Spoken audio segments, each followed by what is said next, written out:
Hi y'all. This is step 5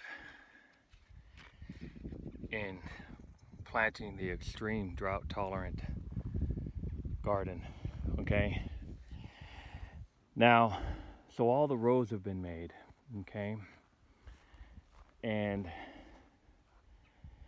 this step, this is an important step. This is the quality control step. It takes a little time. It might take a few hours to get it done or more. A few more than 2. It could take a few hours or more. But anyways, this is the quality control step.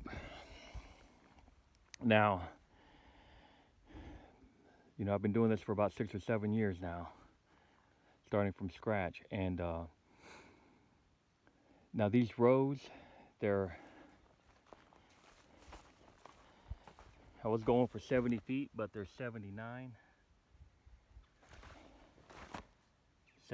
feet. See that right there? So, and I'm slightly going downhill. Now, what I've done is I've leveled all the rows all the way around so that these rows can contain 100% water. And I went around with a shovel. You see where I got all these sticks at right here? These are all low spots.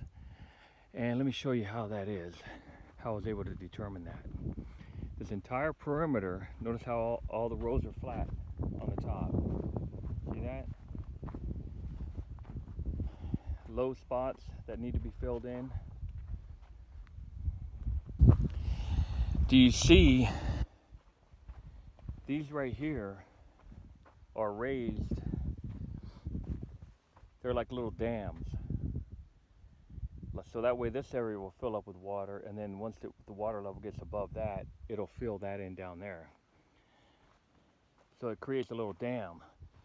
So you got to have your dams created in there. Notice all the brush that I tilled in. And this is part of a sugar beet.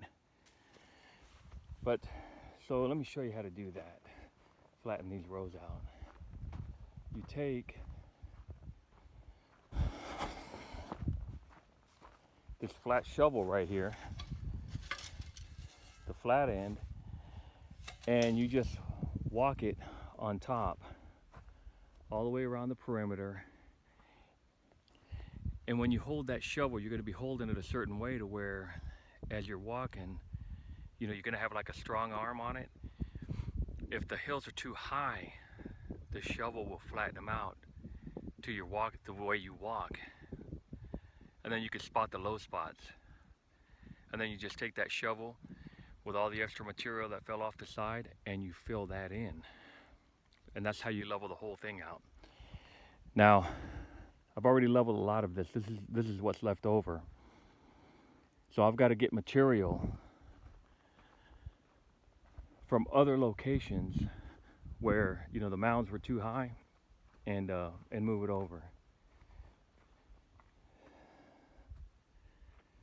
Like I might be able to get some material down here. See this right here? See how it's sticking out the side too much right here? I could take some of this material right here and fill in the low spots over here. Okay? Step 4 is it's quality, or step 5 is quality control. Okay? Created a little dam right here to hold on to all this water, even though it's the last row. So, step 5, quality control, important step. You don't want to skip it, because if one of your rows, you remember the rows can hold up to 500 gallons of water, more actually, but I put 250 in, and from that pond down there. So everything's going to be set up. So this is a very important, critical step, and if it's not done right, you'll have a hard time, because you're going to have probably different